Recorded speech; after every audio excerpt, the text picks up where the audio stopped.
Oke, langsung kita mulai aja ya, karena udah 4:05. Sebelumnya, Assalamualaikum warahmatullahi wabarakatuh. Selamat sore semua. Ya, jadi kali ini kita ada pembelajaran lagi nih tentang sosiologi. Sebelumnya aku udah pernah ngajar 2 kali, belajar tentang norma, nilai, sama integrasi. Nah, kali ini kita akan belajar materi baru yaitu kelompok sosial. Nah, oke, sebelum kita mulai, ada baiknya kita berdoa dulu ya, supaya lancar, supaya ilmunya nanti juga bermanfaat gitu ya. Oke deh, sebelum kita mulai pembelajaran sore ini, mari kita berdoa sesuai agama dan kepercayaan masing-masing. Berdoa dimulai.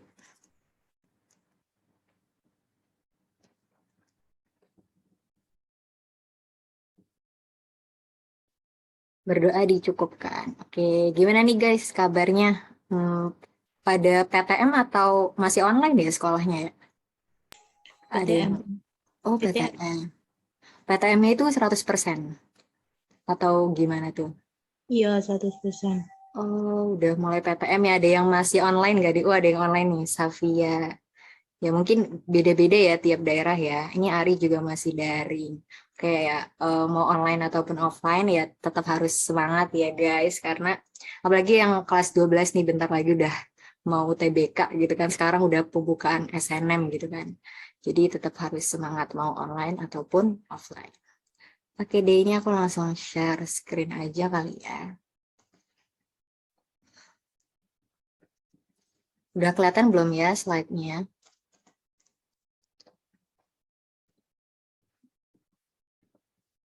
Oke,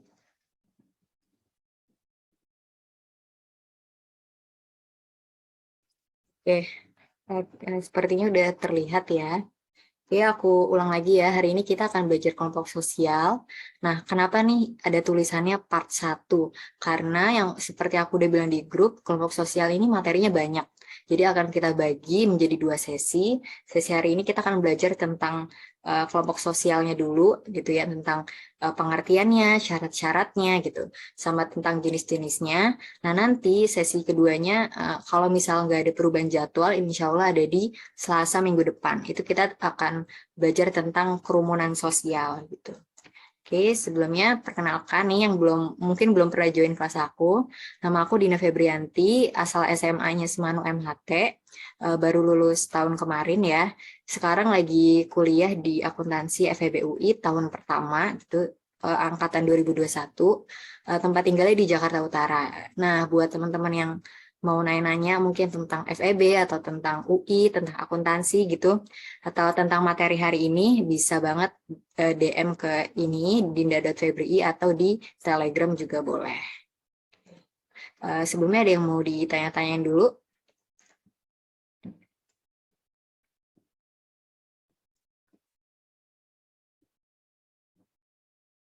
Enggak, lanjut deh. Oke deh, kita lanjut ya. Nah, ini buat teman-teman yang bisa on cam, langsung on cam aja ya. Tapi kalau buat yang nggak bisa juga nggak apa-apa. Oke.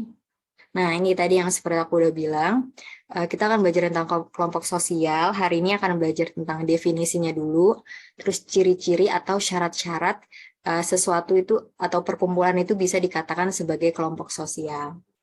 Nah, nanti kita juga akan belajar tentang tipe atau jenis dari kelompok sosial. Oke, nah ini langsung masuk ada pertanyaan interaktif nih. Nah, menurut teman-teman apa sih itu kelompok sosial? Nih, yang bisa jawab langsung on mic atau boleh drop jawabannya di kolom chat. Ya, apa nih pengertian kelompok sosial tuh apa sih? Ada yang bisa jawab? Oh, ini ada yang raise hand. Fernando, boleh langsung on mic. Di sini menurut modulnya ya Kak, Oh ada iya. beberapa definisi, Mm-mm. salah satunya dari Surjono Sukanto, kelompok sosial adalah himpunan atau kesatuan manusia yang hidup bersama karena ada hubungan di antara mereka secara timbal balik dan saling memengaruhi. Oke, udah bener banget ya yang dibilang sama Fernando. Nah, ini kata Lutfia juga kumpulan manusia yang memiliki kesadaran bersama akan akan keanggotaan dan saling berinteraksi. Kata Safia juga nih, kelompok sosial itu 2 orang atau lebih gitu, yang punya kesamaan identitas dan berinteraksi satu sama lain secara terstruktur untuk mencapai tujuan bersama. Oke, udah benar semua ya jawabannya, udah keren-keren nih. Oke, langsung kita bahas aja, kita next slide ya. Nih, jadi benar tadi kata Fernando, ada beberapa tokoh yang mencoba mengartikan apa sih itu kelompok sosial. Sebenarnya banyak ya, tapi di sini aku cuma ngambil 3 teratas gitu ya. Nah, yang pertama itu, nih definisinya dari Surjono Sukanto yang udah dibacain Fernando tadi ya. Jadi kelompok sosial menurut Surjono ini adalah himpunan. Himpunan, kenapa himpunan sih? Yang namanya kelompok itu kan nggak mungkin 1 orang doang ya. Pasti minimal banget itu 2 orang. Gitu. Namanya kelompok. Jadi ada himpunan atau kesatuan manusia yang hidupnya bersama. Kenapa hidupnya bersama? Karena mereka ada hubungan. Hubungannya ini bisa hubungan kepentingan, bisa hubungan kekeluargaan gitu. Nah, nanti di antara mereka, berarti kan kalau mereka itu minimal ada 2 orang ya. Di antara minimal 2 orang ini ada hubungan timbal balik atau ada interaksi, ada pembicaraan, ada diskusi di sana, dan saling mempengaruhi satu sama lain. Begitu ya. Jadi menurut Surjono itu intinya perkumpulan yang lebih dari 1 orang atau minimal 2 orang, mereka hidup bersama, mereka punya hubungan dan hubungannya itu timbal balik atau ada interaksi gitu. Terus menurut tokoh kedua itu adalah Hendro Puspito. Nah, menurut Hendro Puspito ini kelompok sosial itu adalah kumpulan yang nyata. Maksudnya nyata itu ada bentuk fisiknya ya, bisa terlihat dengan mata gitu. Terus teratur. Kenapa teratur? Karena kelompok sosial itu nggak cuma sekedar perkumpulan-perkumpulan biasa gitu, tapi pasti di sana ada nilai dan norma yang berlaku. Pasti di sana ada peraturan yang berlaku. Jadi nggak cuma sekedar orang ngumpul-ngumpul terus dikatakan sebagai kelompok sosial. Tapi mereka itu teratur karena ada nilai dan norma yang mengatur mereka. Terus sifatnya tetap dari individu-individu. Nah tadi ya, kenapa individu-individu? Karena nggak mungkin kelompok sosial itu 1 orang doang. Nah mereka itu, individu-individu ini melaksanakan perannya masing-masing. Melaksanakan perannya masing-masing untuk mencapai tujuan bersama, untuk mencapai satu tujuan bersama gitu. Terus yang tokoh yang terakhir adalah Willa. Kata Willa ini adalah kelompok sosial itu merupakan suatu unit. Unit itu kesatuan ya. Kesatuan yang terdiri atas 2 orang atau lebih ya, minimal 2 orang. Yang mereka itu saling berinteraksi. Ada interaksi di sana dan saling berkomunikasi gitu ya. Kurang lebih mirip-mirip ya definisinya, mungkin cuma beda kata-katanya aja gitu. Nah dari slide ini ada yang mau ditanyain dulu nggak guys? Atau kita langsung lanjut? Langsung lanjut aja, Kak. Oke, boleh. Nah, ini ya, jadi dari pengertian-pengertian tadi bisa kita simpulkan, bisa kita satukan bahwa kelompok sosial itu adalah sekumpulan individu. Ya, sekumpulan individu karena lebih dari 1 orang atau minimal 2 orang yang mereka itu punya hubungan. Tadi ada hubungan kepentingan, hubungan kekeluargaan, dan lain-lain. Terus mereka itu saling berinteraksi. Interaksi itu bisa diskusi, ngobrol, atau bertukar pendapat, pikiran gitu ya. Terus serta melaksanakan perannya masing-masing. Jadi tiap individu itu punya perannya masing-masing, mereka melaksanakan perannya itu gitu. Nah, sehingga dari sana itu dia menimbulkan rasa kebersamaan. Ada rasa kebersamaan ya, karena tadi sering berinteraksi, sering ketemu, punya hubungan, jadi ada rasa kebersamaan. Dan mereka itu punya rasa memiliki untuk mencapai tujuan bersama. Ya, ya. Ada yang mau ditanyain atau masih bingung nih kelompok sosial tuh apa sih gitu? Ada yang masih dibingungin gak sih? Boleh langsung tanya ya atau tanya di chat juga boleh.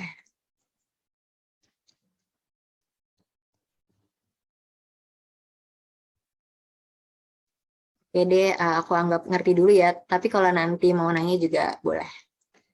Oke, nah selanjutnya ada pertanyaan lagi nih. Nih, menurut teman-teman, bagaimana sih suatu perkumpulan individu itu bisa dikatakan sebagai kelompok sosial? Berarti kan ada ciri atau syarat tertentu ya, suatu perkumpulan itu bisa dikatakan kelompok sosial. Nah, berarti nggak semua perkumpulan itu bisa dikatakan sebagai kelompok sosial. Jadi, apakah semua perkumpulan ini bisa dikatakan sebagai kelompok sosial? Nah, ada yang mau jawab gak nih dari pertanyaan pertama dulu deh? Gimana sih suatu kumpulan individu ini bisa dikatakan sebagai kelompok sosial? Ada yang mau jawab?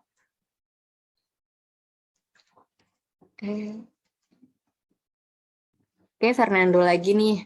Boleh langsung on mic. Oke Kak, makasih Iya. kesempatan buat jawabnya. Ini menurut pendapat aku dan juga modul yang aku baca, bagaimana suatu kumpulan individu bisa dikatakan sebagai kelompok sosial di sini memiliki beberapa ciri-ciri atau syarat ya. Pertama, tiap anggota sadar bahwa ia tergabung dalam suatu kelompok. Terus adanya faktor pengikat antara anggota dengan anggota lain. Nah, terus tiap anggota memiliki struktur dan pola perilaku yang sama. Intinya kelompok sosial itu interaksi antara satu individu dengan individu lain maupun individu dengan kelompok seperti itu.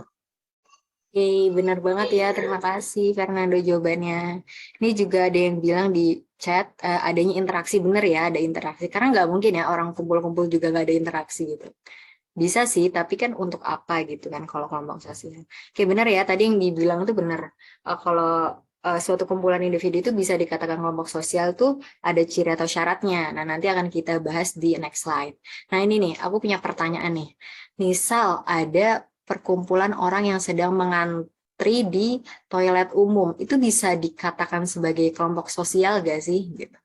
Ada yang mau coba kasih pendapat gitu. Misalnya ngantri di toilet umum atau ngantri di tempat karcis gitu.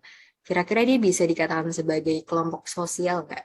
Oke, Fernando lagi boleh. Langsung apa? Kayak di sini aku ada dua jawaban ya menurut Oh, aku. ya. Di situ boleh yang kakak sebutin tadi bisa disebut kelompok sosial atau enggak tergantung ya kak. Misal kan tadi antrian di WC. Nah, antara individu dengan individu lain ada interaksi atau misal komunikasi saling ngobrol, itu mungkin bisa disebut kelompok sosial atau interaksi sosial. Karena adanya interaksi atau komunikasi itu bisa juga disebut bisa juga bisa juga enggak gitu kak, karena misal nggak ada interaksi atau komunikasi seperti itu lebih Oke, kurangnya. Thank you ya Fernando jawabannya. Terus ini ada kata Putri, kalau menurut saya enggak Kak, karena nggak ada interaksi satu sama lain, tapi punya satu tujuan. Nah, jadi gimana tuh? Dia punya tujuan tapi nggak ada interaksi. Nah, tujuannya yaitu ke WC umum. Oke, aku baca lagi nih kata siapa lagi nih? Oh, kata Safia. Sekumpulan orang-orang yang melakukan interaksi satu sama lain tetapi hanya bersifat sementara atau yang dapat disebut kerumunan. Nah, ini udah dapat jawabannya nih. Semua udah benar ya. Ini dilengkapin lagi sama Safia nih jawabannya. Terus jika yang hanya dapat dikatakan sebagai kelompok sosial itu yang mempunyai struktur dan bersifat formal. Oke, benar ya. Jadi kalau jadi gini, kelompok sosial itu dibagi dua, ada yang teratur sama yang tidak teratur gitu. Nah, teratur itu yang akan kita bahas hari ini. Yang tidak teratur itu akan kita bahas di next pertemuan gitu ya. Nah, benar kalau orang yang mengantri karcis, mengantri di WC, itu dia termasuknya kelompok sosial yang tidak teratur. Lebih tepatnya masuk ke dalam kerumunan namanya. Kerumunan atau crowd ya, nanti akan kita bahas di next pertemuan. Jadi di sini kita akan tahu nih perbedaannya dari kelompok sosial, dari kerumunan sosial, dari massa, dari publik, itu akan kita pelajari. Kayak mungkin udah ada gambaran sedikit-sedikit nih, kita langsung next slide aja ya. Nah, ini ciri atau syarat terwujudnya kelompok sosial. Ini yang udah dibacain Fernando tadi ya. Nah, yang pertama, tiap anggota itu sadar bahwa ia tergabung dalam suatu kelompok. Maksudnya apa sih? Misal kita ambil contoh simpel ya, kalau di kelas kan suka bagi kelompok tuh, kelompok belajar gitu kan, suruh bikin kelompok. Nah, tiap anggota kan kelompok itu kan terdiri dari beberapa orang kan, terdiri dari beberapa anggota. Tiap anggota ini sadar kalau dia itu tergabung dalam satu kelompok gitu. Misalnya kayak oh ternyata gue ini ya tergabung dalam kelompok 4 gitu atau kelompok 5. Jadi dia tuh sadar kalau dia itu tergabung dalam satu kelompok. Pertama dia harus sadar dulu gitu, sadar kalau dia itu merupakan anggota dari kelompok itu. Terus syarat yang kedua adalah adanya faktor pengikat antar anggota. Contohnya di sini maksudnya pengikat itu apa sih? Kan tadi udah dibilang kalau kelompok itu terdiri dari beberapa individu. Nah, tiap individu itu kan pastinya punya latar belakang yang berbeda ya, entah dari sukunya atau karakternya dia, sifatnya dia, gitu kan, dari latar belakang ekonominya atau finansialnya, dan kita itu nggak bisa menyatukan atau mensamaratakan itu kan. Nah, tapi di kelompok sosial ini ada yang namanya faktor pengikat. Faktor pengikat itu biasanya dari orang yang punya latar belakang beda-beda ini, mereka itu punya satu tujuan, mereka punya satu pengikat, mereka punya satu visi, satu misi gitu. Nah, contohnya misal kalau tadi kelompok belajar, visi, misi, dan tujuan mereka itu kan untuk menyelesaikan tugas gitu. Jadi dari banyak perbedaan-perbedaan itu, mereka punya faktor pengikat, yaitu punya misi untuk menyelesaikan tugas yang dikasih sama ibu guru gitu misalnya. Terus itu kan tadi kan kalau contoh yang punya latar belakang beda-beda ya individunya. Ada juga yang punya latar belakangnya sama. Misal kayak paguyuban atau misal keluarga gitu kan. Keluarga itu kan ya dia punya faktor pengikatnya itu sama ya. Faktor pengikatnya sedarah, sekeluarga atau satu keturunan yang sama gitu. Nah, itu juga bisa dikatakan sebagai faktor pengikat gitu. Faktor pengikat antar anggotanya. Jadi ada sesuatu yang bikin tiap anggota yang beda-beda ini bisa terikat dalam satu kelompok. Ya, intinya kayak gitu. Oke, dan yang syarat yang terakhir yaitu adalah tiap anggota itu punya struktur dan pola perilaku yang sama. Contohnya apa sih? Gini, penjelasannya kurang lebih kayak gini ya. Kalau tiap kelompok itu kan punya ciri khasnya masing-masing. Misalnya ada kelompok A sama kelompok B. Pasti mereka punya karakternya masing-masing. Pasti ada sesuatu yang bikin kelompok A ini beda dengan kelompok B gitu. Kenapa sih harus begitu? Ya kalau misalnya mereka sama, ya kenapa nggak digabung aja gitu kan? Jadi pasti ada sesuatu yang bikin kelompok A itu beda dengan kelompok B. Nah, perbedaan itu tuh bisa dari segi nilainya, segi normanya, segi peraturannya, peraturan dalam kelompoknya itu bisa berbeda-beda tiap kelompok. Tetapi tiap anggota dalam kelompok yang sama itu harus punya struktur dan pola perilaku yang sama, harus mengikuti nilai dan norma yang sama, harus mematuhi peraturan yang sama gitu. Jadi peraturan dalam kelompok. Jadi misal aku tergabung di kelompok A, terus tadi ada Safia ya, misal Safia tergabung di kelompok B. Nah, kelompok aku sama kelompok Safia ini beda peraturannya gitu. Tapi aku sebagai anggota dari kelompok A, aku harus mengikuti peraturan yang ada di kelompok A. Jadi tiap anggota yang ada di kelompok A ini, tiap-tiap anggotanya itu punya struktur dan pola perilaku yang sama, tapi berbeda dengan struktur dan pola perilaku yang ada di kelompok B gitu. Kurang lebih penjelasannya kayak gitu ya guys. Ada yang mau nanya nggak nih, atau tadi kecepatan, atau mau minta coba Kak jelasin ulang, boleh ya, langsung boleh raise hand atau boleh on mic atau di chat juga boleh. Oke, ini juga agak kompleks ya. Jadi boleh kita pelan-pelan aja belajarnya. Ada yang mau ditanyain? Atau ada guys? Kak, boleh dijelasin ulang nggak yang poin kedua? Oke, boleh. Tadi siapa yang nanya ya? Dari Saya Kak Safia. Oke, Safia, boleh.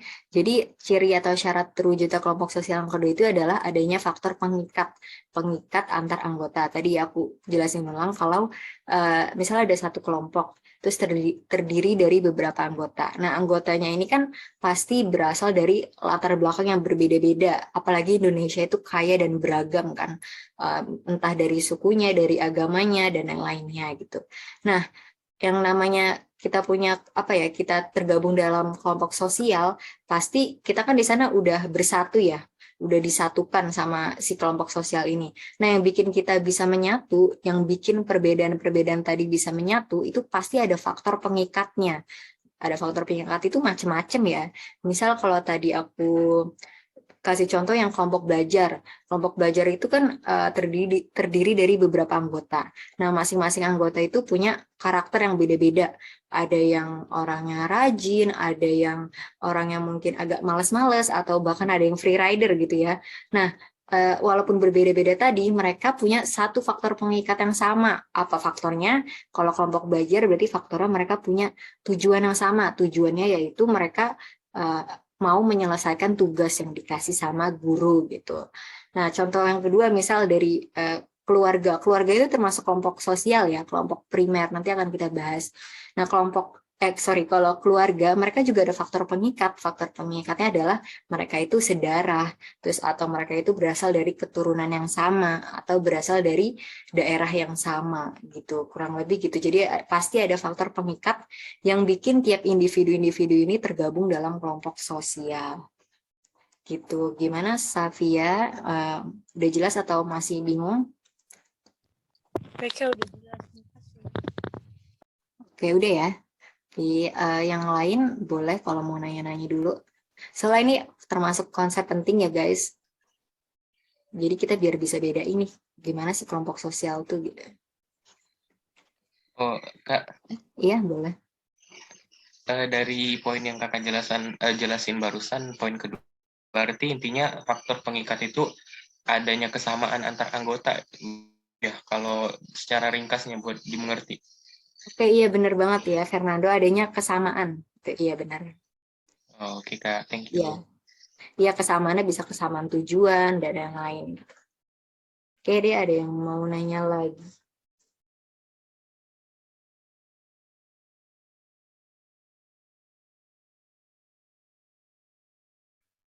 Boleh dilanjut deh kayaknya Kak.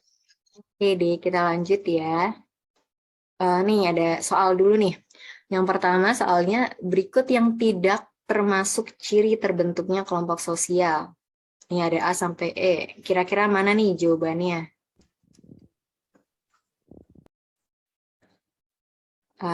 Nih katanya ada yang jawab D. Yang lain gimana? Ayo boleh on mic, boleh taruh di chat. Jawabannya D. D, oke. D semua nih gak ada yang mau A, B, C, E gitu. D semua nih kayaknya nih. Jawabannya Oke. dia sih, Kak. Oke. Oke. Udah banyak yang jawab D nih ya. Coba kita lihat bener gak nih? Oke, bener banget ya. Jawabannya yang D kita bahas. Yang A ini benar ya. Tadi syaratnya atau cirinya itu adalah tiap anggota itu harus sadar kalau mereka tergabung dalam suatu kelompok. Terus adanya faktor pengikat yang tadi udah dijelasin juga. Terus mereka itu punya struktur dan pola perilaku yang sama. Nah, yang D salah. Kenapa? Karena mereka di sini katanya tidak terjadi hubungan timbal balik atau tidak saling berinteraksi. Sedangkan definisi dari kelompok sosial tadi kan di awal dia adanya interaksi atau hubungan timbal balik ya. Jadi ini jawaban D ini salah gitu. Nah, yang E kan lawannya dari jawaban D, berarti yang E ini benar gitu ya. Ada yang mau ditanyain dari soal ini?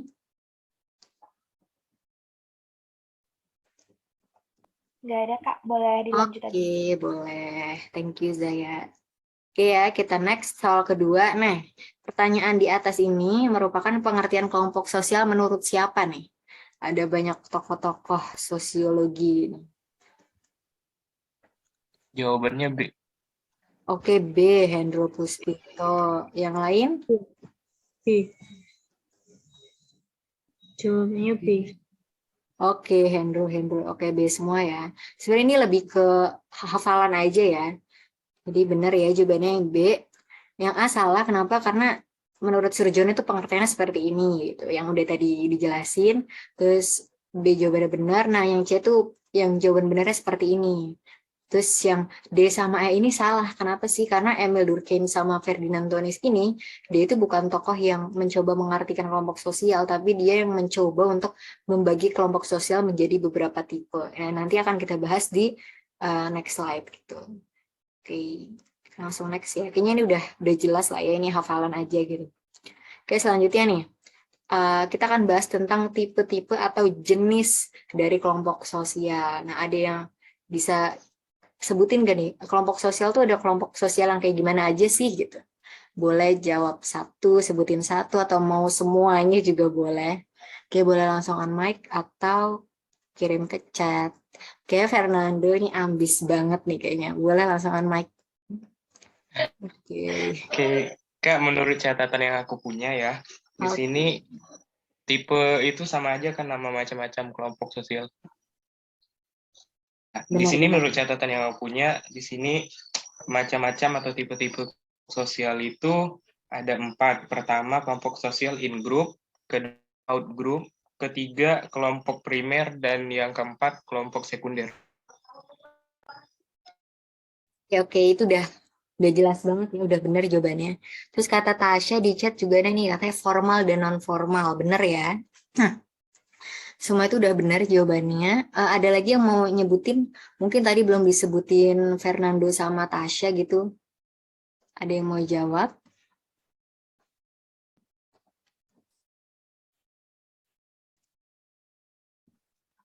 Primer sama sekunder, Kak.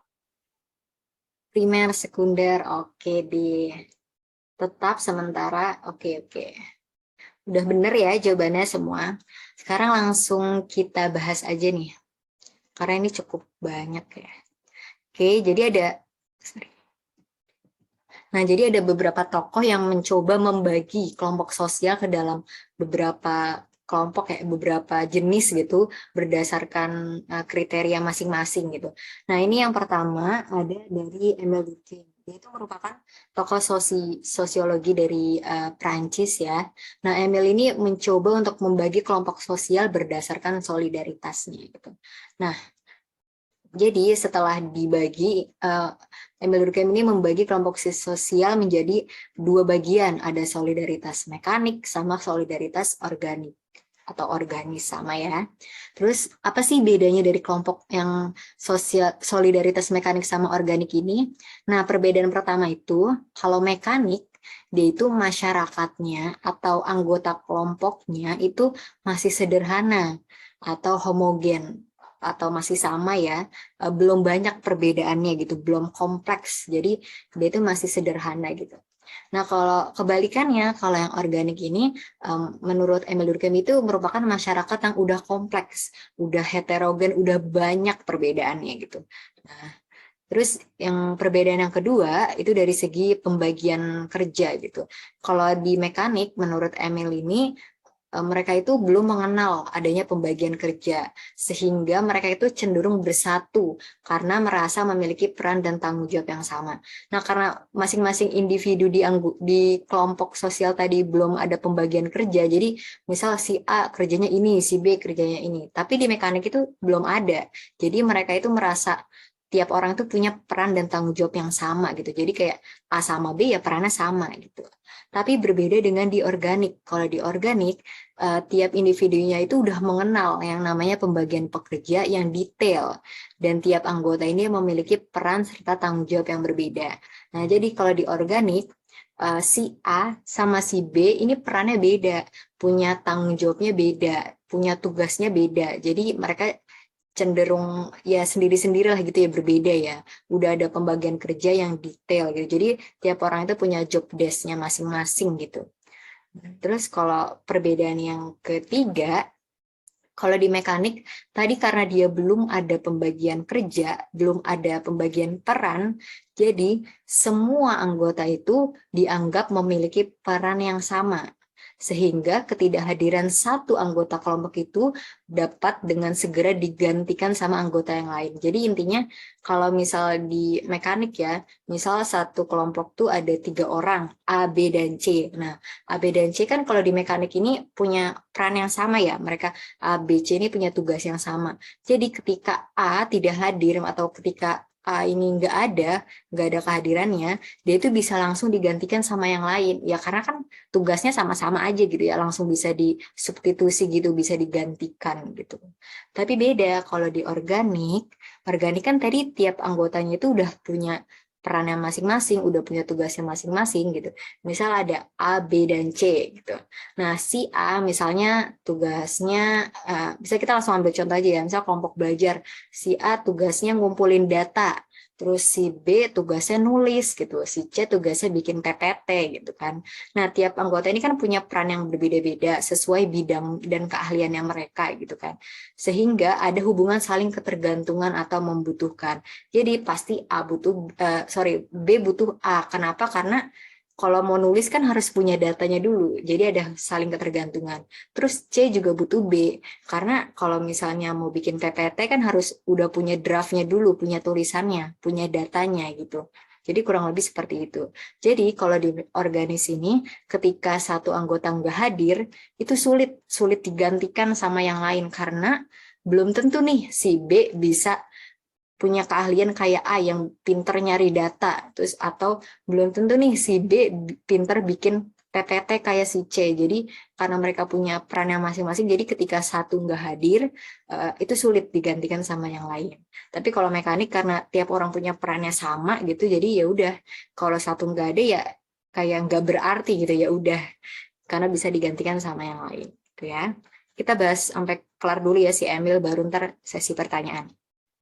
Terus perbedaan yang selanjutnya itu, kalau di mekanik, tiap anggotanya ini diikat oleh kesadaran kolektif atau kesadaran bersama. Ya, jadi mereka itu kan, kita lihat yang organis dulu ya. Kalau organis ini, mereka tiap anggotanya diikat oleh kesepakatan yang terjalin. Oke, kita langsung ke contoh aja nih, biar bisa lebih jelas. Mungkin kalau yang apa ini mekanik, kita ambil mekanik ini biasanya dari pedesaan ya atau tradisional. Terus kalau organis ini lebih ke daerah perkotaan gitu. Karena biasanya di kota kan emang udah lebih kompleks ya masyarakatnya gitu. Nah, kalau misalnya di desa nih kita ambil misalnya gotong royong. Terus nih. Jadi kan kalau di desa itu biasanya masyarakatnya masih sederhana ya, masih homogen, belum kompleks. Terus mereka juga belum ada pembagian kerja. Biasanya kayak ya udah kerja namanya gotong royong kan bareng-bareng gitu kan. Semua orang ya udah bersihin desanya, nyapu, segala macem gitu. Jadi masih perbedaan perannya itu belum ada gitu. Jadi semua orang melakukan hal yang sama gitu. Jadi tadi perannya masih sama, terus tiap anggotanya ini diikat oleh kesadaran kolektif atau kesadaran bersama. Karena mereka itu kalau di mekanik kelompok sosial itu kayak nggak ada imbalannya gitu loh. Jadi diikatnya sama kesadaran masing-masing aja. Kayak misal tadi gotong royong yang mereka pengen desanya bersih, mereka pengen nggak ada penyakit, atau misal lagi ada lomba desa terbersih gitu, apa gitu kan. Nah, jadi ini ada kesadaran kolektif atau kesadaran bersama dari tiap individu gitu. Nah, kalau yang solidaritas organik kita ambil contohnya, oh ini organisasi di perusahaan. Oke, kita ke slide sebelumnya nih. Masyarakatnya itu udah kompleks atau heterogen. Jadi kalau di kota itu udah lebih kompleks ya. Udah perbedaannya itu udah banyak perbedaan, mungkin rasnya, etnisnya, dan lain-lainnya gitu. Terus di organisasi perusahaan, di contoh kita ini, pasti kan udah ada pembagian kerjanya ya, udah ada pembagian kerjanya yang detail gitu. Misal ada yang jadi CEO, ada yang jadi sekretaris, ada yang ngurusin masalah finansialnya, ada yang mungkin kalau dia tentang produksi barang, ada yang ngurusin tentang produksinya, ngurusin mesin-mesinnya. Jadi itu udah jelas gitu pembagian kerjanya itu udah detail, udah jelas. Jadi tiap orang itu punya perannya masing-masing. Tiap orang tuh punya tanggung jawabnya masing-masing gitu. Nah, di perbedaan yang ketiga ini, tiap orang itu menjalankan perannya sesuai dengan bidang dan keahliannya. Tadi ya, jadi ada yang mungkin dia berbakat ngurusin hal-hal tentang administrasi, makanya dia ditempatkan di bagian sekretariatan gitu. Ada orang yang mungkin background sekolahnya itu anak ekonomi gitu. Jadi dia ditempatkan di bagian keuangannya. Ada yang mungkin dari anak teknik, jadi dia ditempatkan di bagian mesin gitu. Misalnya kalau di organisasi perusahaan barang gitu ya. Jadi tadi setiap perannya itu, setiap orang menjalankan perannya sesuai dengan bidang dan keahliannya masing-masing.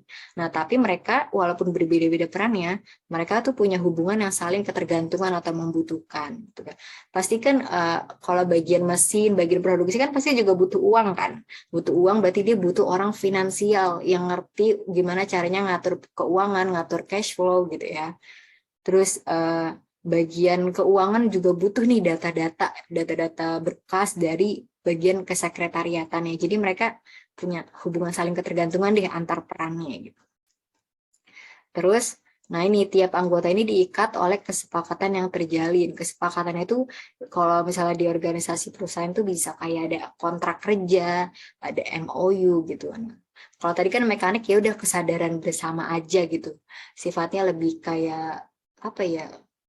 Kayak volunteer, kayak ya begitu deh, kesadaran bersama aja gitu. Tapi kalau organis ini ada kesepakatan yang terjalin, mungkin ada dokumennya, jadi lebih ini deh, lebih mengikat gitu kesepakatannya gitu. Ada yang mau ditanya dulu nggak dari Emil Durkheim ini? Mungkin ada yang kurang jelas.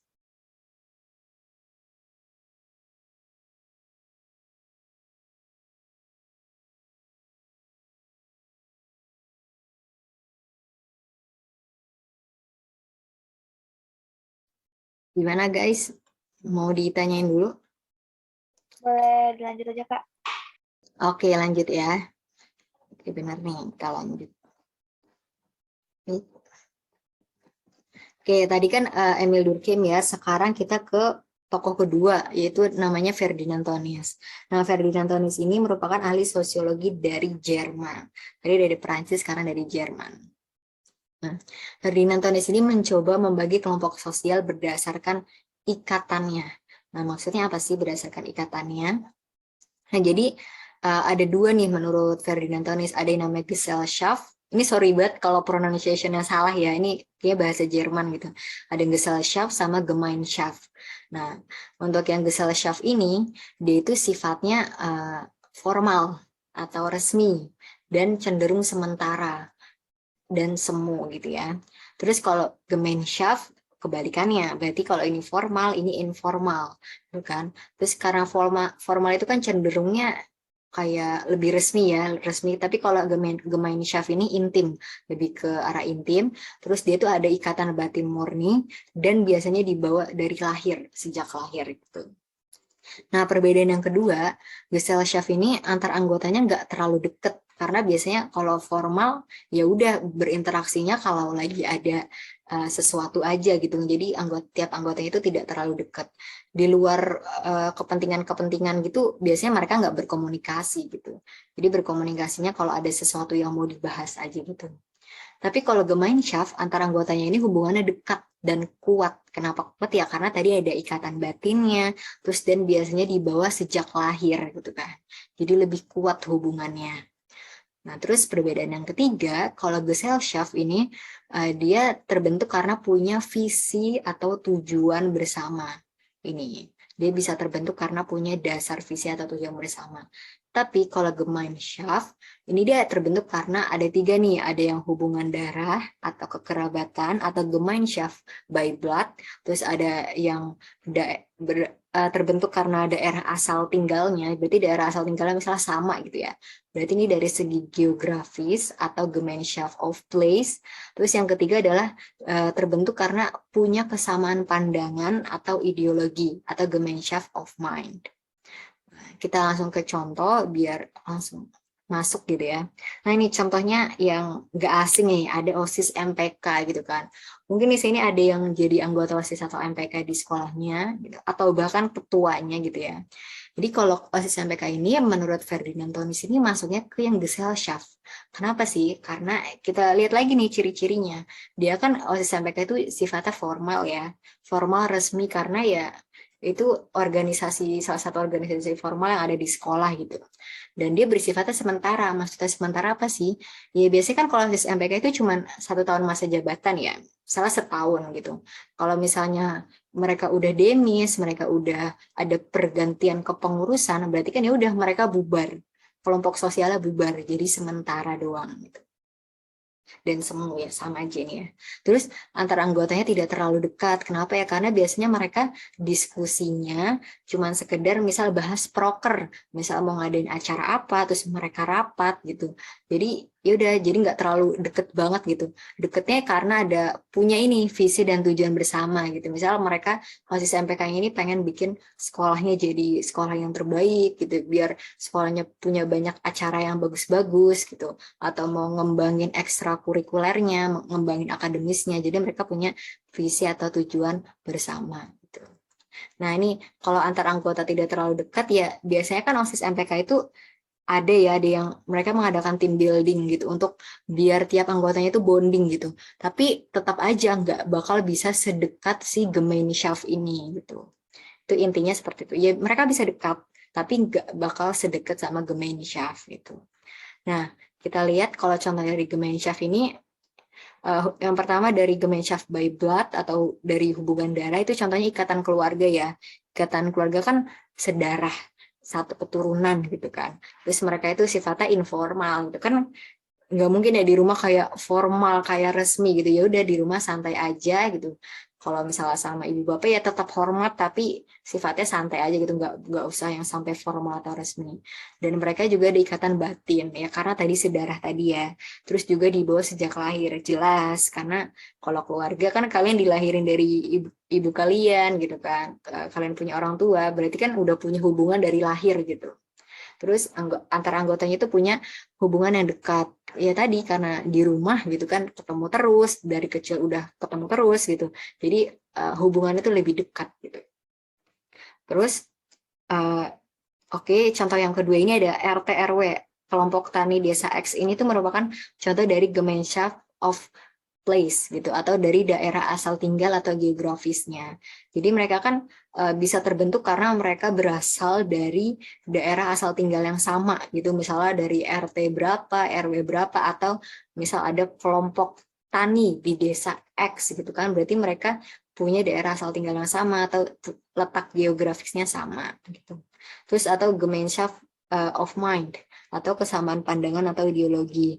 Misal mereka ini bisa kayak dari kesukaannya juga ya, dari hobinya gitu. Misalnya ada yang komunitas sepeda, ada juga misal komunitas sepeda ontel gitu ya. Terus ada juga kayak komunitas atau paguyuban angklung gitu. Mereka punya hobi yang sama. Atau kalau di perkuliahan itu biasanya ada ini namanya paguyuban, misal paguyuban Kalimantan gitu. Jadi orang-orang yang berasal dari Kalimantan itu mereka punya kelompok sendiri gitu, punya grup sendiri, punya paguyuban sendiri. Kurang lebih kayak gitu sih dari Ferdinand Tonis. Ada yang mau ditanyain? Kurang jelas atau mau dijelasin ulang gitu? Boleh. Oke, Lutfia, kenapa? Kak, kalau Ya. misalnya itu kalau di sekolahan, terus sudah lulus, itu kan jadi alumni, itu termasuk apa? Yang Oke, menurut Lutfia yang mana nih? Kalau berarti udah lulus, berarti dia sifatnya sementara kan ya? ya Oke, berarti yang mana tuh? udah Yang alumni tapi tetap berkomunikasi, tetap menjalin hubungan baik, itu termasuk paguyuban apa patembayan? Oke, jadi ini mungkin konteksnya menurut aku ya udah berbeda. Jadi ketika mereka masih di satu sekolah yang sama, terus mereka berpisah, itu ya mereka sementara gitu. Sementara Gesellschaft. Tapi ketika setelah lulus, mereka bikin kelompok sosial lagi, mereka punya perkumpulan lagi, perkumpulan alumni gitu. Itu kan beda ya sama perkumpulan yang masih sekolah gitu. Jadi ketika mereka udah punya perkumpulan tadi, ya menurut aku bisa masuk Gemeinschaft sih gitu. Iya. Oke, ini di chat bentar ya. Ada tuh Kak komunitas Rabu Nyoto di Jogja. Iya, ini bisa nih. Ini masuknya si Gemeinschaft ya. Ada tuh Rabu. Jadi ini tiap Rabu Nyoto atau gimana nih maksudnya Ilham? Boleh dijelasin? Menarik, baru dengar. Iya. Ada lagi guys yang mau nanya-nanya?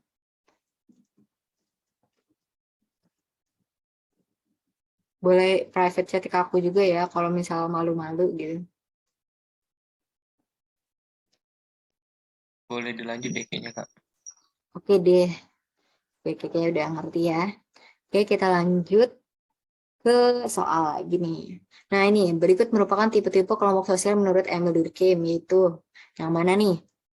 A, B, C, D, atau E? Langsung dijawab aja.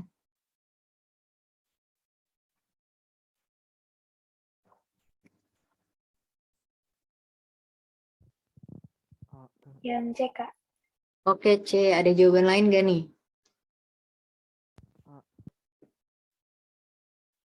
Oke, Kak. Oke. Oke deh, ini karena C semua nih, kita langsung next slide. Oke, bener C ya. Kita bahas. Nih, jadi Emil Durkheim membagi berdasarkan solidaritasnya, ada mekanik dan organik. Nah, kalau yang lain-lain, ini akan kita bahas di next slide ya. sisanya gitu.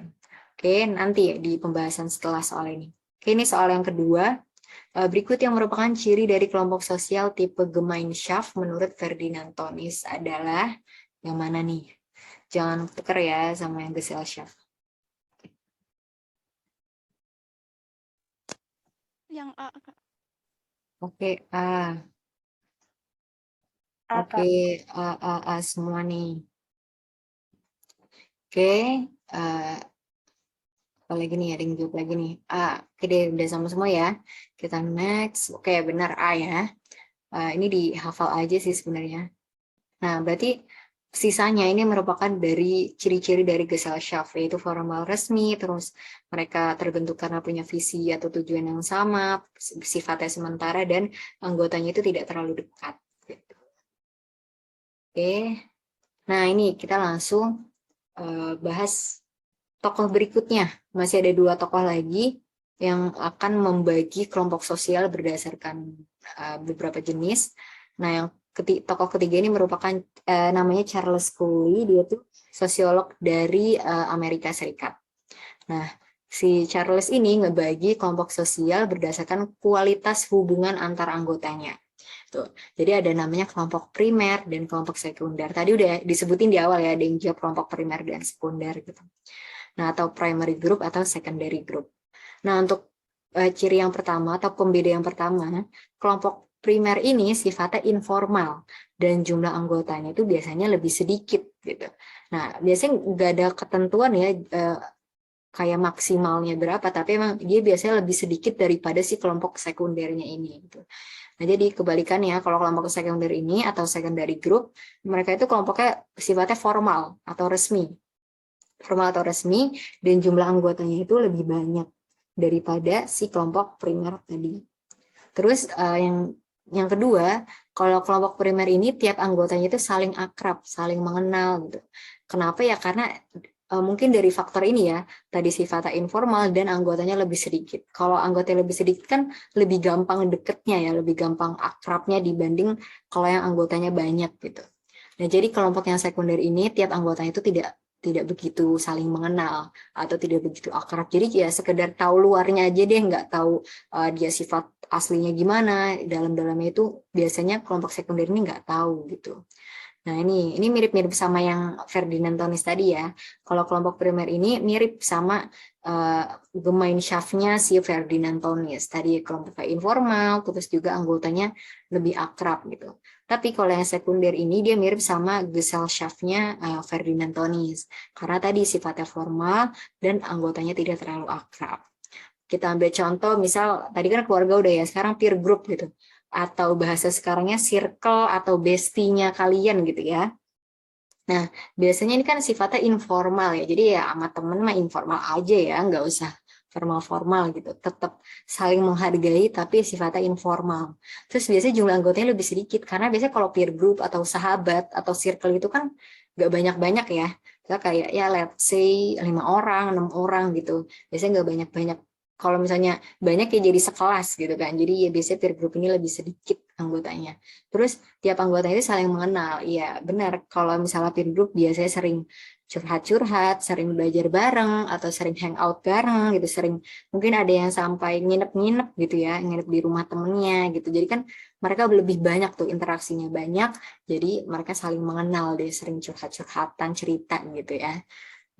Terus kalau yang sekunder ini kita ambil misalnya contoh partai politik gitu. Partai politik dia kan sifatnya formal atau resmi karena mereka ada aturan yang mengikat, ada undang-undang yang mengikat atau mereka punya peraturan tersendiri gitu ya dari partai politik gitu.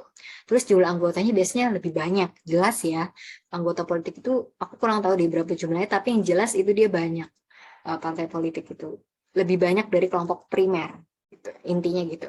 Terus setiap anggota itu nggak begitu mengenal atau nggak begitu akrab ya, mereka sekedar interaksinya ketika mereka misal lagi rapat, mereka lagi mendiskusikan sesuatu, misal ada yang mau nyalonin gitu, nyalonin presiden, gubernur dan lain-lain, ya mereka di sana rapat, mereka di sana ada pertemuan, jadi interaksinya sebatas itu aja. Di luar kepentingan itu mereka biasanya nggak begitu saling kenal, nggak begitu saling dekat gitu.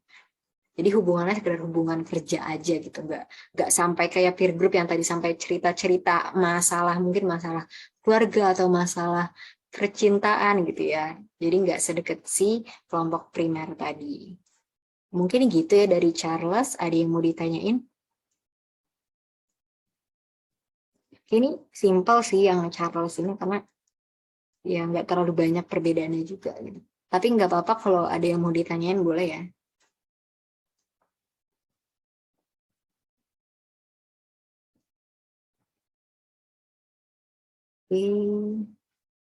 Nggak ada nih ya.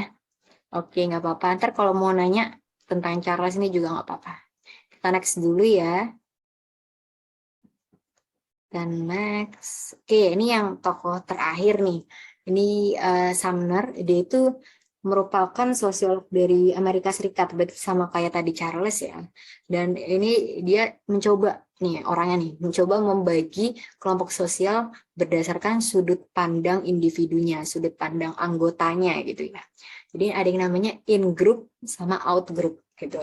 Nah, in group ini bisa juga disebut sebagai we group. Dan biasanya tiap anggotanya itu menyebut dirinya sebagai kita atau kami gitu. In group ya. Tapi kalau out group biasanya mereka itu disebutnya sebagai dengan kata mereka. Nah, maksudnya apa sih? Jadi kita ke ciri-cirinya dulu. Ciri yang pertama itu kalau in group itu mereka punya feeling yang kuat atau saling akrab antara anggotanya. Terus, tapi kalau out group, mereka itu merupakan kelompok di luar in group. Jelas ya, out group itu di luar in group dan dianggap sebagai lawannya di si in group gitu ya. Terus, kalau in group ini, mereka terdapat kerjasama ataupun hubungan persahabatan ataupun hubungan kedamaian.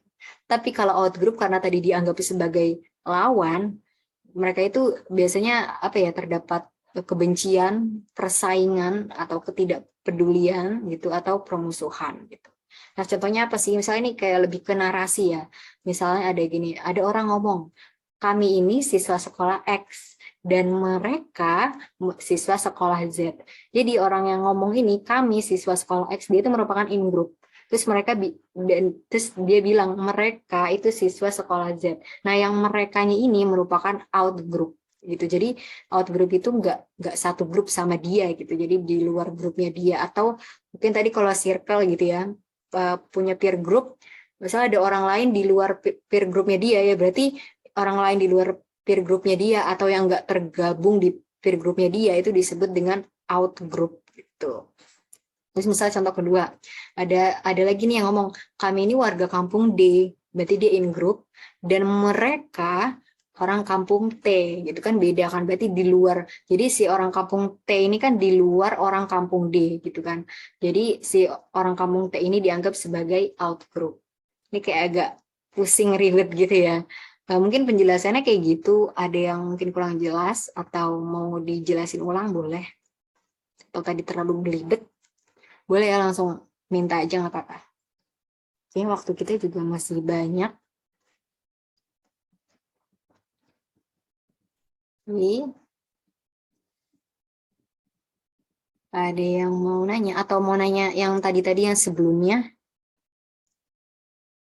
Boleh ya langsung ditanyain aja.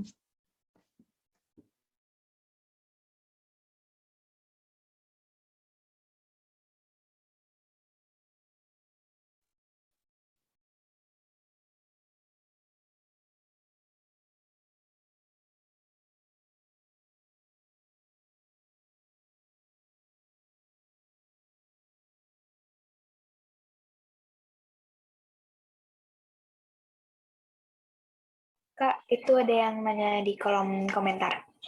Iya, sorry, belum lihat. Oke.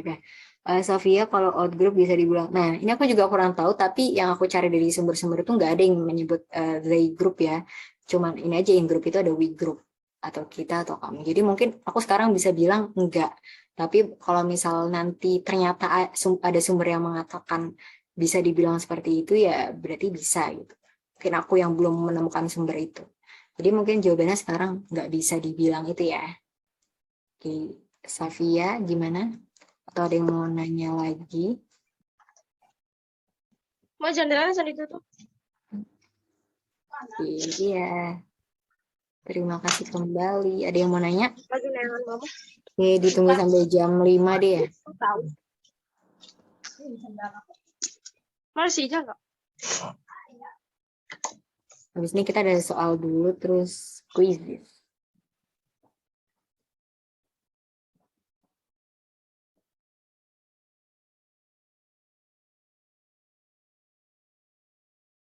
Oke guys, karena udah jam 5 ya, kita next dulu. Kalau nanti di akhir mau nanya juga, it's okay. Oh, apa ini Fernando ternyata raise hand.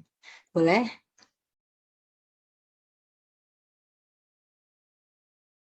Ya, kenapa Fernando boleh on mic?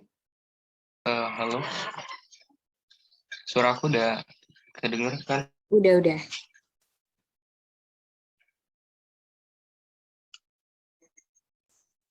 Oke, Kak, untuk materi kali ini kan kelompok sosial ya. Di sini aku mau nanyain apa faktor pendorong terjadi atau terbentuknya kelompok sosial itu? Oke, gini pertanyaan apa sih faktor yang bikin faktor pendorong terbentuknya kelompok sosial gitu ya? Tadi gitu ya pertanyaannya Fernando. Soalnya agak putus-putus tadi. Oke deh. Iya, Kak. Ya, faktor pendorongnya bisa aku bilang kenapa nih Raisen lagi? Oke. Faktor pendorongnya itu berarti mereka punya suatu kepentingan yang sama, punya suatu tujuan yang sama, misalnya punya visinya atau mereka punya misi atau tujuan yang sama gitu. Terus mereka biasanya ada hubungan juga. Tadi kan kita lihat kalau ada kelompok sosial misalnya yang keluarga atau yang kerabat, berarti kan ada hubungan darahnya gitu kan, hubungan kekerabatannya, itu bisa jadi faktor pendorong juga. Atau tadi yang Gemeinschaft by place gitu, misal mereka berasal dari geografis yang sama gitu, mereka berasal dari daerah yang sama, itu kan juga bisa jadi faktor pendorong terbentuknya kelompok sosial.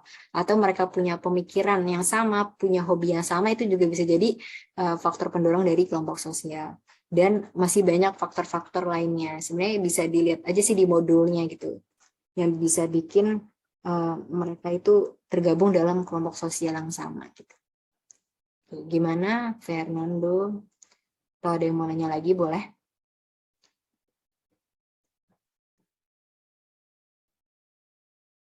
Nah, Fernando kejawab nggak ya atau mau diulang lagi?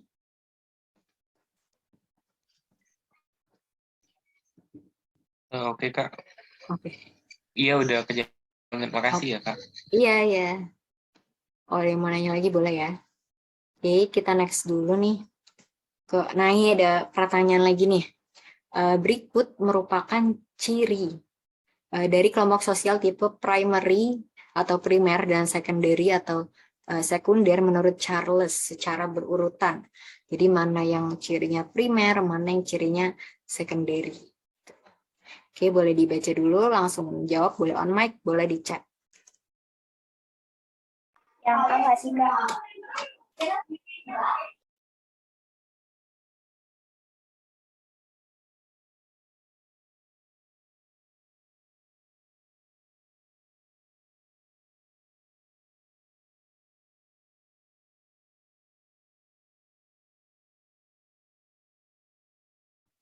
Oke, yang belum absen, belum isi presensi, boleh isi dulu ya di chat.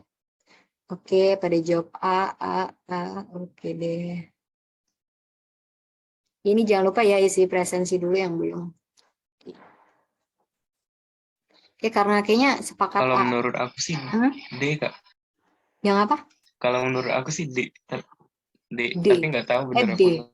Berarti Menurut aku sih D. 246 dan 123 gitu ya?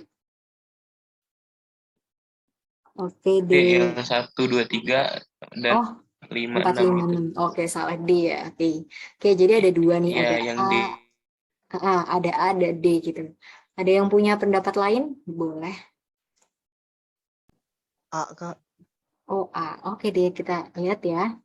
Jawabannya yang A ternyata. Kenapa nih? Kita bahas aja deh gitu ya. Ini yang kuning ini primary, yang warna toska ini secondary gitu. Nah, tadi kata si Charles, primary itu merupakan kelompok yang informal. Terus mereka juga saling akrab, mereka juga serupa sama tipenya Gemeinschaftnya Ferdinand Tonis gitu ya. Itu yang primary. Dan secondary ini mereka itu kelompoknya formal, kebalikannya dari primary gitu ya. Terus mereka juga anggotanya nggak begitu akrab. Terus juga mereka tipe secondary ini serupa dengan tipenya Gesellschaft Ferdinand Tonis. Jadi jawabannya 135 dan 246 gitu. Tadi yang jawab D gimana, udah ngerti atau masih kekeh jawab D atau gimana nih, atau masih punya pendapat lain? Boleh, nggak apa-apa ya.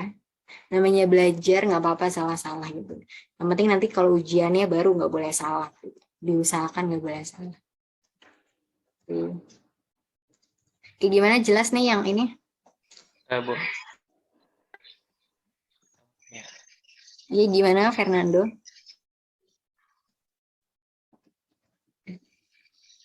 Enggak apa, udah jelas kok. Oke deh, mungkin tadi terlalu buru-buru kali ya, jadi keliru ngelihatnya. Oke deh. Sinyalnya tadi. Oh iya, ini Jadi nggak jelas putus-putus banget juga. jawabannya. Iya, oke deh, nggak apa-apa. Nanti ditonton ulang recordingnya aja ya di YouTube-nya Sandal Ilmu, nggak apa-apa. Oke, kita next ke soal terakhir. Nah, ini menurut Sumner, kata kami atau kita ini mengidentifikasikan kelompok sosial yang tipe mana sih gitu. Ada out, in, primary, secondary, peer group. Yang in group, Kak. In group, oke, B. Oke, ini udah jelas lah ya. Oke, langsung kita bahas aja. Kita ini in group. Kenapa? Karena kalau out group itu tadi mengidentifikasinya pakai kata mereka ya. Terus, nah ini yang primary secondary ini bukan tipenya atau bukan jenis dari Sumner, tapi dia dari Charles gitu. Dan peer group ini bukan ya, ini tuh merupakan contoh. Dia bukan tipenya, tapi dia tuh contoh dari kelompok primer yang tadi udah kita bahas gitu ya. Oke deh, kayaknya udah habis nih slide-nya nih. Ya, ada yang mau ditanya dulu sebelum kita quizzes? Boleh ya, langsung ditanyain. Ditunggu sampai 508 kali ya yang mau nanya. Atau yang mau ambil minum dulu juga boleh. Nanti 508 kita balik buat quizzes.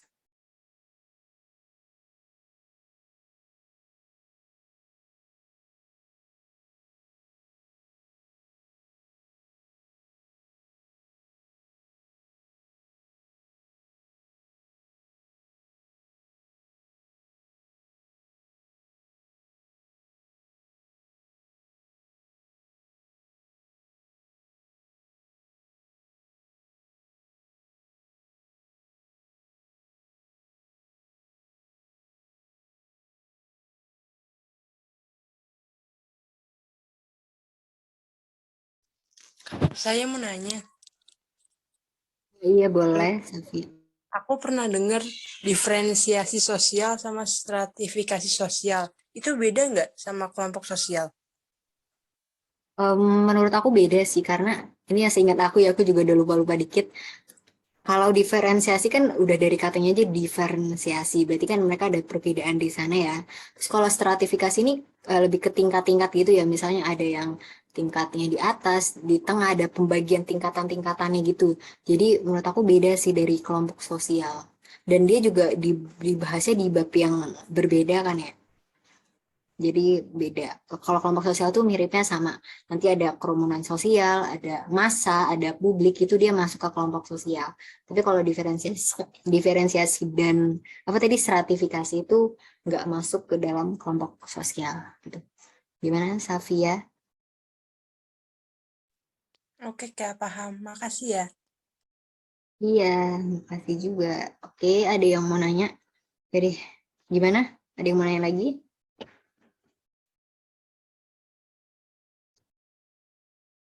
Oke, udah 508 juga ya, kita langsung lanjut ini aja quizzes. Nah, ini kita share screen dulu. Nah, langsung buka quizzesnya. Ini aku share linknya juga deh.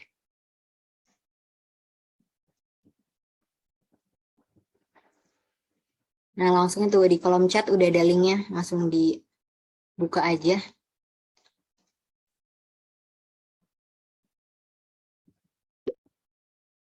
Nah, udah ada Fadia. Ayo semua join. Kita latihan nih. Oke, udah ada 3 orang. Mantap. Oke. Ada 5. Ini ada 21 orang berarti ya di Zoom. Boleh langsung join sisanya. Ada 14 orang lagi. Oke, udah 8.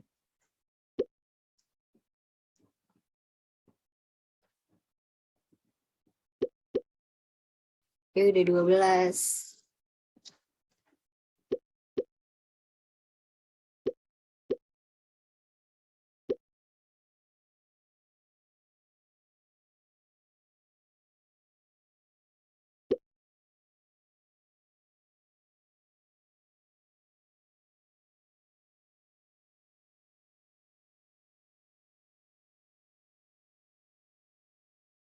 Nanti 5.12 kita mulai ya. Jadi yang masih mau join, berapa orang lagi nih? 3 orang lagi nih. Siapa nih yang belum?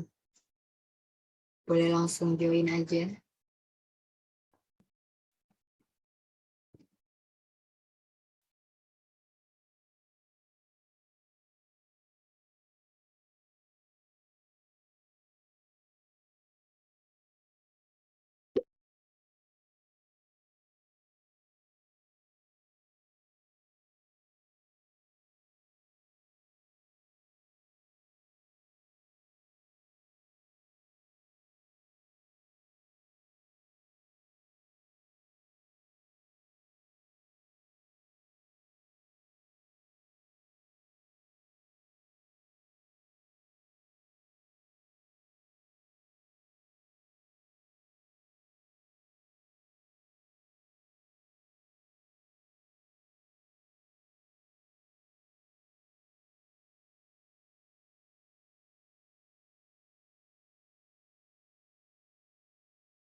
Satu orang lagi nih, siapa nih?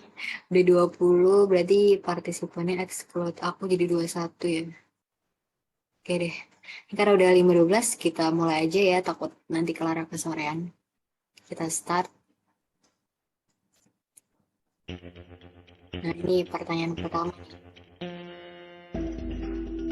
Berdasarkan apakah Emil Durkheim membagi kelompok sosial menjadi 2 jenis? 30 detik ya. 20 detik lagi.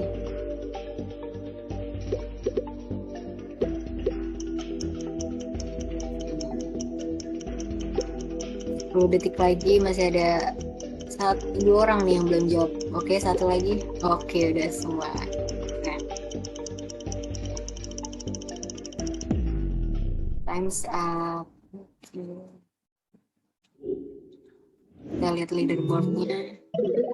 Wah, Ari Rio Zaya Gania Angel. Oke. Ini masih ada yang jawab ikatannya nih. Kita lihat dulu deh. Nih, berdasarkan apakah Emil Durkheim membagi kelompok sosial menjadi 2 jenis? Ada yang bisa jawab? Berdasarkan apa nih? Berdasarkan solidaritas.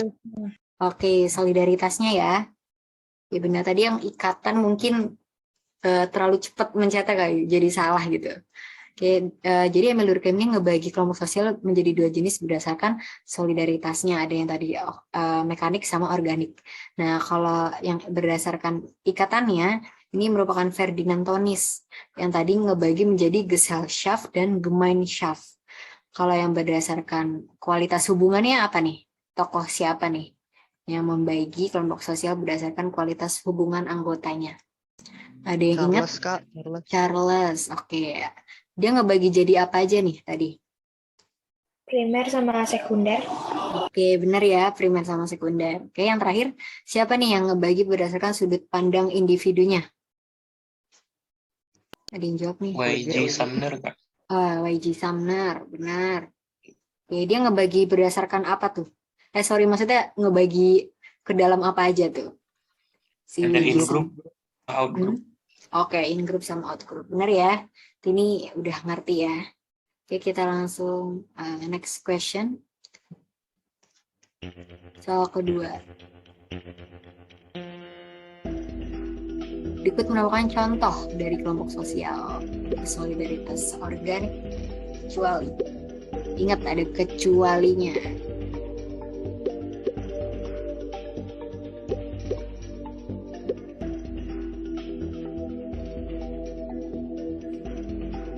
Kan nanti ini PPT ininya di-share di grup nggak?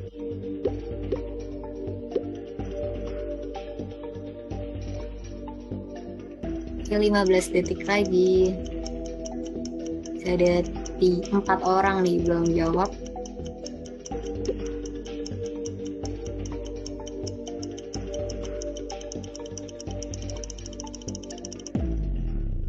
Oke, waktunya udah habis. Kita lihat leaderboardnya. Masih dipimpin Ari, Zaya, Intan. Oke. Ini masih ada yang jawab masyarakat perkotaan, serikat buruh, sama organisasi di perusahaan. Jadi yang benar ini ya yang masyarakat pedesaan. Kita bahas. Berikut merupakan contoh dari kelompok sosial tipe solidaritas organik. Tadi kita ingat-ingat dulu ya kalau solidaritas organik itu yang kayak apa sih? Nah, mereka itu yang masyarakatnya itu udah kompleks atau udah heterogen sifatnya. Mereka udah mengenal pembagian kerja, terus mereka punya peran dan tanggung jawab masing-masing yang berbeda gitu. Dan tiap anggotanya ini diikat sama kesepakatan yang terjalin. Misal ada kontraknya atau ada MOU-nya gitu. Nah, yang di sini dibilang kecuali. Berarti kan jawabannya yang solidaritas mekanik. Solidaritas mekanik ini yang masyarakat pedesaan. Berarti masyarakat perkotaan, serikat buruh, sama organisasi di perusahaan ini masuk ke dalam solidaritas organik gitu ya. Mungkin tadi yang jawab itu nggak baca kecualinya kali ya. Jadi it's okay, nggak apa-apa. Kita, ada yang mau nanya dulu nggak nih sebelum next question? Gak apa-apa, Kak, dilanjut aja udah jelas. Oke, boleh. Next question soal ketiga. Ada 5 soal ya?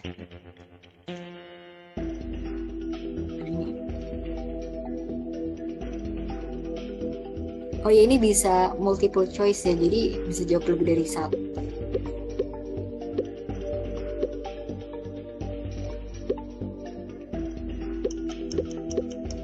Yeay.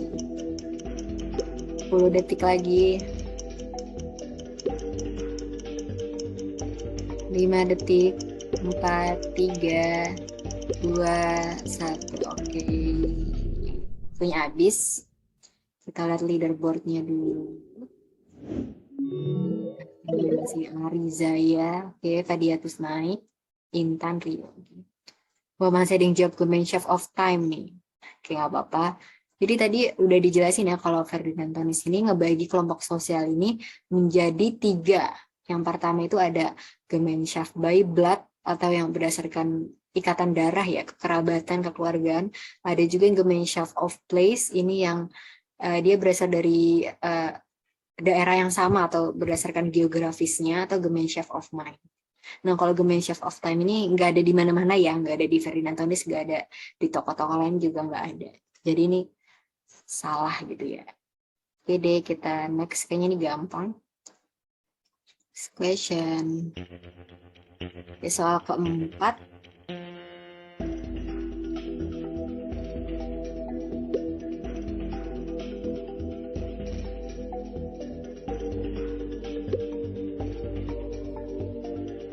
Punya 1 menit nih, agak lama nih.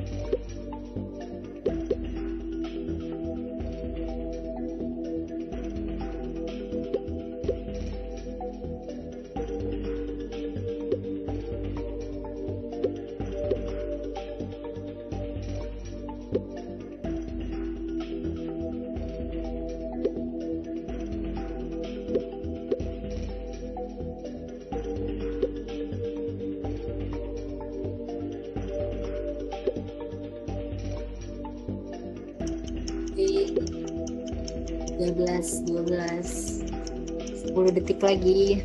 Saya ada 2 nih yang belum jawab nih. Oke, 1 orang lagi. 4, 3, 2, dan 1. Oke. Hafiz,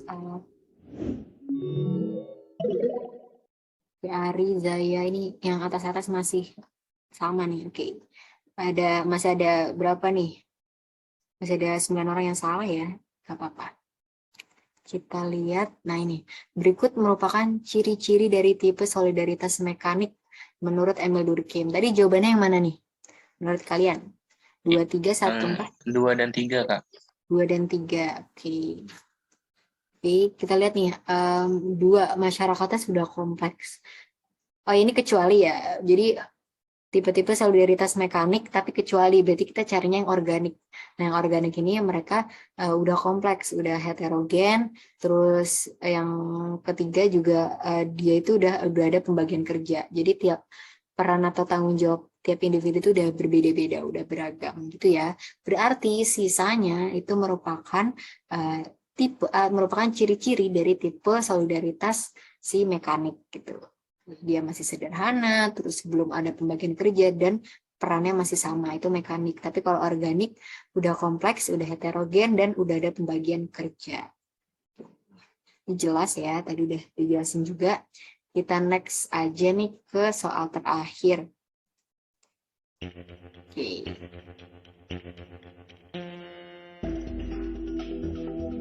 Primary group dan secondary group merupakan tipenya siapa nih?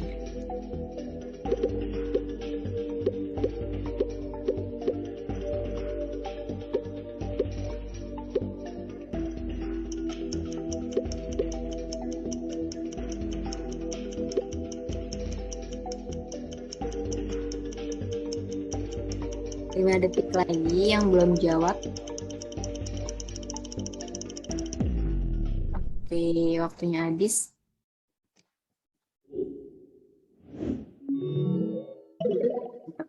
Oke deh. Nah, masih ada yang jawab yang lain nih. Aduh, oke, nggak apa-apa ya, 4 orang. Kita bahas primary group dan secondary group merupakan tipenya siapa nih tadi? Ada yang mau Charles jawab? Cooley, Kak. Charles Cooley, oke. Emang Emil Durkheim itu yang gimana tuh tadi tipenya? Yang Ada apa? organik sama mekanik. Oke, kalau yang Y.G. Sumner? Itu yang in group sama out group, Kak. Oke, kalau Ferdinand Tonis? Kalau Gemeinschaft. Ferdinand Tonis itu Gemeinschaft und Gesellschaft sama Gemeinschaft. Oke, Gemeinschaft sama Gesellschaft ya. Oke, berarti primary group sama secondary group ini yang Charles Cooley ya jawabannya. Oke, Dit. Charles Cooley tadi ngebagi primary sama secondary berdasarkan apa itu ya? Berdasarkan kualitas hubungan antar. Oke, hubungan antara anggotanya ya. Oke deh. Diapalin aja guys. Karena emang susah ya kalau nggak diapalin gitu. Oke deh. Ini udah habis ya pertanyaannya. Kita lihat hasil akhirnya nih.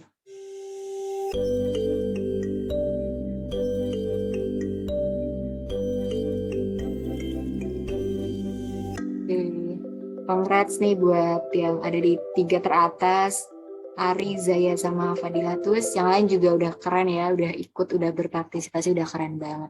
Nanti tinggal dibaca ulang aja modulnya atau ditonton ulang recordingnya di YouTube-nya Sandalin. Oke guys, materi hari ini udah habis ya. Tadi kita juga udah quizzes. Mungkin kita kasih waktu lagi nih buat sesi pertanyaan. Ada yang mau nanya-nanya dulu sebelum kelasnya diakhiri. Sebelum 5:30 nih, masih ada 7 menit lagi. Boleh. Atau mau nanya-nanya di luar materi juga nggak apa-apa ya. Boleh.